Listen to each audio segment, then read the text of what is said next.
Vamos então aqui ao quadro Você Pergunta e o pastor Natanael Rinaldi responde, mas antes, viu, pastor Natanael Rinaldi, o Eugênio Batista já ligou e deseja ao pastor e toda a equipe um bom final de semana. Muito obrigado, irmão Eugênio Batista.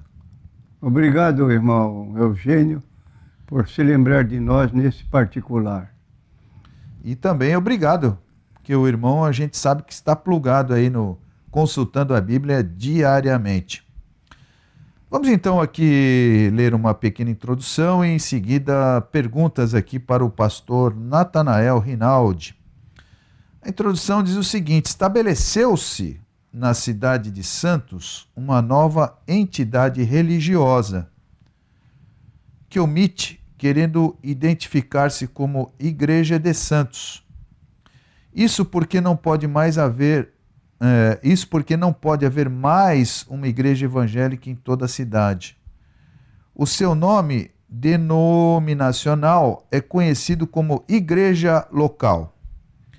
Alguns meses passados, recebemos de pessoa que chegou à porta aqui da nossa igreja, da Igreja Evangélica da Paz, na Silva Jardim 503, e fez distribuição de uma revista carimbada com endereço no bairro do Gonzaga, que nenhuma suspeita deixava transparecer de se tratar de uma seita. E, melhor observando o panfleto deixado, verificamos que no rodapé havia um carimbo com o título Árvore da Vida. Ora, pelo conhecimento que já temos sobre novos movimentos religiosos, reconhecemos que era o nome da editora Árvore da Bíblia, Árvore da Vida, publicadora da Igreja Local, sem nome denominacional. Perguntamos então a questão dessa Árvore da Vida, pastor Natanael Rinaldi, se essa entidade religiosa é uma denominação evangélica como as muitas que existem em nossa Baixada Santista? Não se trata realmente de uma denominação evangélica. Trata-se de uma seita que se considera a única igreja verdadeira quando se estabelece em qualquer cidade do país. Detesta todas as denominações e quando se aproximam é só para fazer proselitismo. Não falam aos descrentes, mas visitam todas as igrejas evangélicas quando o dirigente lhes dá essa liberdade. E como que os líderes dessa igreja se manifestam em outras igrejas evangélicas das cidades onde chegam para ganhar novos adeptos dessas igrejas evangélicas já estabelecidas nas cidades? Há um livro publicado por essa editora, Árvore da Vida, com o título Estudo da Vida do Apocalipse, versão Restauração, página 107, onde podemos ler a blasfêmia contra as igrejas evangélicas. Vou ler a publicação que saiu nesse livro. Visto que a mãe das prostitutas é a igreja apóstata, as prostitutas, suas filhas, devem ser todas as diferentes facções e grupos no cristianismo que mantêm até certo ponto o ensino, as práticas e as tradições da igreja romana apóstata. A pura vida da igreja não possui nenhum mal transmitido da igreja apóstata. Então está aqui uma declaração blasfema contra as igrejas evangélicas, liderando pela citação da Igreja Católica, repetindo todas as diferentes facções que são as igrejas e grupos no cristianismo que mantêm até certo ponto o ensinamento, as práticas e as tradições da Igreja Romana Apóstata. Isso significa que nós copiamos da Igreja Católica certas tradições, enquanto eles possuem a pura vida da Igreja e não possuem nenhum mal transmitido pela Igreja Católica. É uma posição de exclusivismo que não tem tamanho, e pior porque se colocam como pessoas únicas na sua forma de crer e que todas as demais estão fora da razão bíblica. Ora, podemos ter amizade, comunhão com um grupo de pessoas desse teor? Muito bem. E como que essa igreja local, a sua direção, né, dessa igreja local reage quando eles são acusados de ensinos estranhos e fora da Bíblia, pastor? Eles se revoltam contra as igrejas que têm a coragem de fazer ciente a todos os erros doutrinários, acusando que tais pessoas estão sob sujeição demoníaca. Veja bem, eles consideram que nós todos estamos sob sujeição demoníaca, pois escrevem assintosamente. Escute bem, passando o que essa igreja escreve. Não importa se você é ou não religioso, pois desde que você persiga a igreja seria a igreja local de Oitiniri. Você é parte do dragão. Dragão significa no livro do Apocalipse o diabo, ou pelo menos um com ele. Isto quer dizer que a pessoa está unida ao diabo. Os cristãos de hoje precisam ser cuidadosos. Citação do livro Estudo Vida do Apocalipse, volume 2, página 393. E mais, o campo de atividade dos líderes da igreja local são as igrejas evangélicas de qualquer denominação, que eles então estão tirando membros das igrejas evangélicas e são chamados convertidos, entre aspas, esses cristãos que já eram membros das igrejas.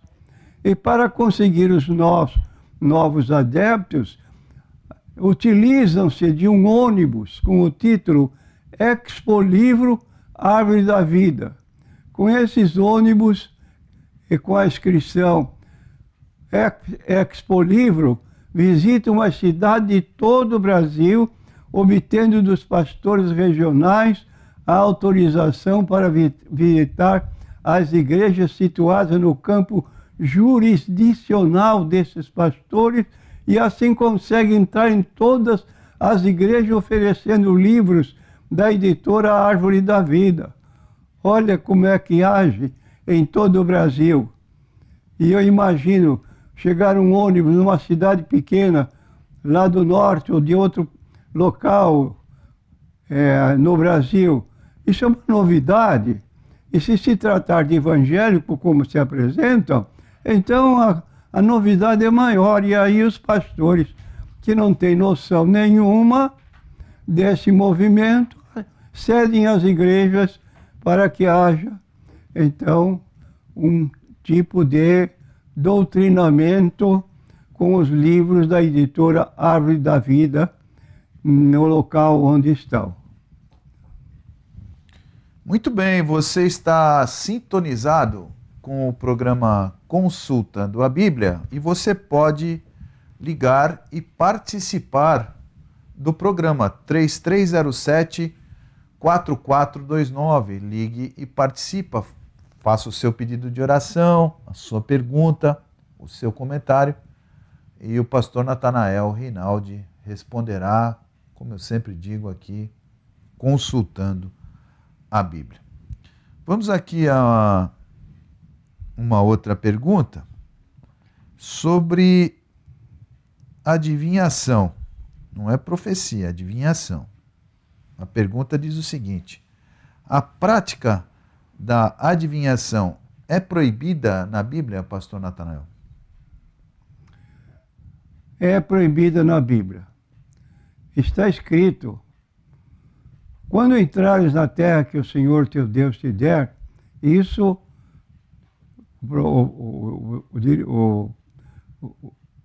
Josué, o líder do povo de Israel, que conduzia o povo para a terra de Canaã, recebeu ordens de Deus nesse sentido.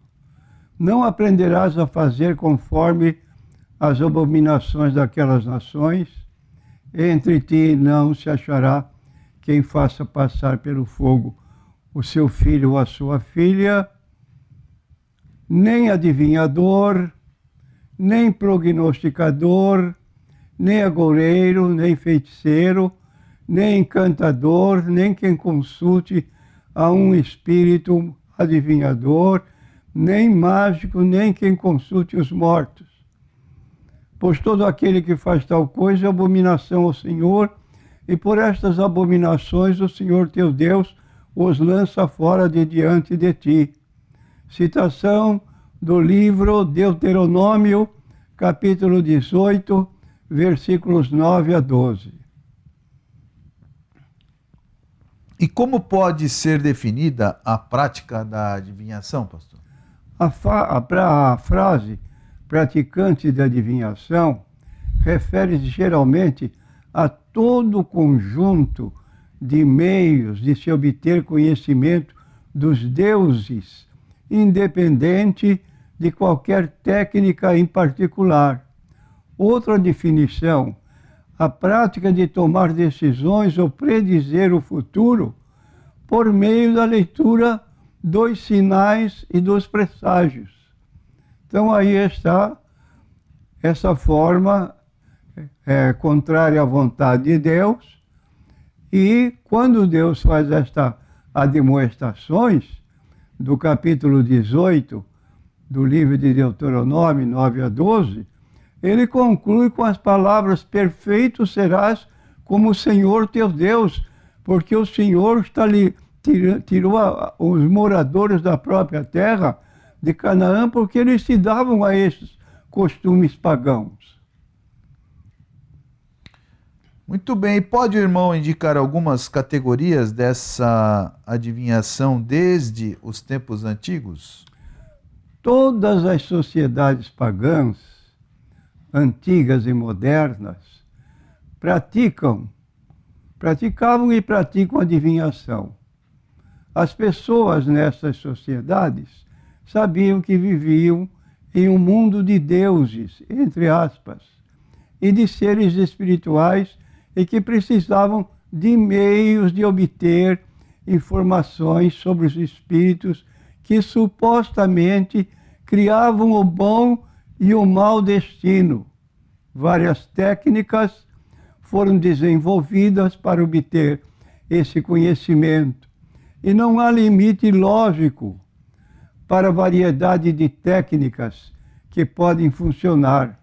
E essas técnicas que podem funcionar persistem porque funcionam com alguma precisão, e os espíritos estão mais do que dispostos a fornecer suas informações enganosas.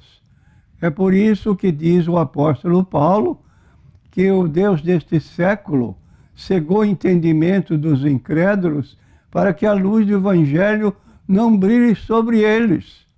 Permanecem nas trevas, porque há uma interrupção, uma vedação de conhecimento através do espírito das trevas, que não querem que a luz do Evangelho penetre para que essas pessoas sejam libertadas dessas práticas.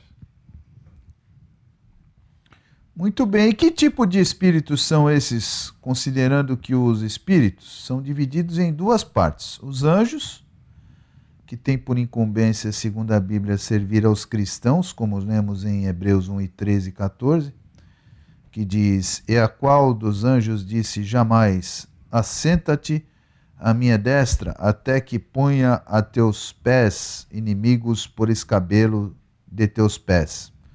E o 14, não são porventura todos eles espíritos ministradores, enviados para servir a favor daqueles que hão de herdar a salvação? Então nós temos aqui duas categorias de anjos. Primeiro, esses anjos mencionados nos versículos 13 e 14 do livro do livro de Hebreus, são anjos bons que permaneceram fiéis ao lado de Deus e que são enviados por Deus para proteger os cristãos. Agora tem o grupo de anjos que permaneceu desobediente e ficou ao lado de Lúcifer, ou do diabo. E esses anjos, então, têm outra disposição. Como disse Jesus a respeito do próprio diabo, ele veio para matar, roubar e destruir. Então existem outros seres que se rebelaram contra Deus, que são conhecidos como espíritos demoníacos, e aparecem como espírito dos mortos, ludibriando aqueles que admitem a comunicação dos mortos com os vivos. Lemos a respeito de tais manobras diabólicas o seguinte na Bíblia. Então vou ler a Bíblia agora, o que diz 2 Coríntios, capítulo 11, versículos 13 a 15. Porque tais falsos apóstolos são obreiros fraudulentos, transfigurando-se em apóstolos de Cristo, e não é maravilha, porque o próprio Satanás se transfigura em anjo de luz. Você pode admitir isso? Um diabo se transformar, se transfigurar em anjo de luz? Não é muito, pois, que os seus ministros se transfigurem em ministros da justiça, o fim dos quais será conforme as suas obras. Então aqui é uma prevenção do apóstolo Paulo de entidades malignas que tornam parecer uma maneira de agir que parece um anjo de luz. E aí as pessoas são enganadas. Tais espíritos demoníacos ensinam, incentivam a prática da astrologia, pessoas que consultam os astros para saber o seu horóscopo, às vezes têm tanta paixão por essa prática que não se retiram de casa sem primeiro receber o seu jornal com o horóscopo indicado para o dia, para aquele dia e para dias seguintes. Vive intimamente crendo nessas coisas. Surgiu porque os planetas eram anomalias, no sentido que seguiam um curso diferente do movimento das estrelas. Então as pessoas costumavam examinar outro tipo de consulta para adivinhar. Pessoas costumavam matar o animal, o fígado dele, ou as suas entranhas dos animais, ela servia para obter informação dos deuses. Isso está mencionado na Bíblia, porque o rei de Babilônia parará na encruzilhada, no cimo dos 2 caminhos para fazer adivinhações, aguçará as suas flechas, consultará as imagens, atentará para o fígado. Ezequiel, capítulo 21, versículo 21. O que eles estavam procurando era encontrar anormalidades que pudessem ser lidas como presságios. As setas lançadas para o ar e caíam em determinado lugar podiam ser derrubadas ou lançadas no chão, e a direção, o padrão em que elas caíam, podiam servir de orientação para onde devia atacar se estivesse numa batalha. E o povo de Israel apostatou da fé em Deus, passou a se envolver com a idolatria e, por meio das suas imagens, tinha um contato com os demônios. É o que diz a Bíblia Sagrada. Pode parecer uma situação muito forte, mas a Bíblia diz assim: deixaram todos os mandamentos do Senhor seu Deus, fizeram imagens de fundição, 2 bezerros, fizeram um ídolo do bosque, adoraram perante todo o exército do céu, serviram a Baal, um deus de grande prestígio naqueles dias. Também fizeram passar pelo fogo a seus filhos, suas filhas, deram-se adivinhações, criam em agouros, venderam-se para fazer o que era mal aos olhos do Senhor, para o provocarem a ira. Portanto, o Senhor muito se indignou contra Israel e os tirou de diante da sua face. Essa era uma situação do povo de Deus que recebeu orientações através de Moisés, que estão escritos nos 5 livros da Bíblia Sagrada, e não estavam obedecendo ao que Deus havia dado. A leitura que acabei de fazer está no 2º livro de Reis, capítulo 17, versículo 16 a 18. Ora, irmão, dentre as coisas mencionadas, como é que um casal podia ter a coragem de oferecer seus filhos, suas filhas, a uma imagem chamada Moloque, uma enorme de uma estátua de bronze, era acendida com um calor tremendo, e as crianças, pelos próprios pais, eram lançadas dentro da fogueira, na barriga da imagem. É uma selvageria. E eles cultuavam os seus deuses pensando serem abençoados, quando estavam fazendo exatamente contrário à vontade de Deus. A frase fizeram passar pelo fogo a seus filhos e suas filhas é também mencionada em Deuteronômio 18, versículo 10, com a prática da adivinhação.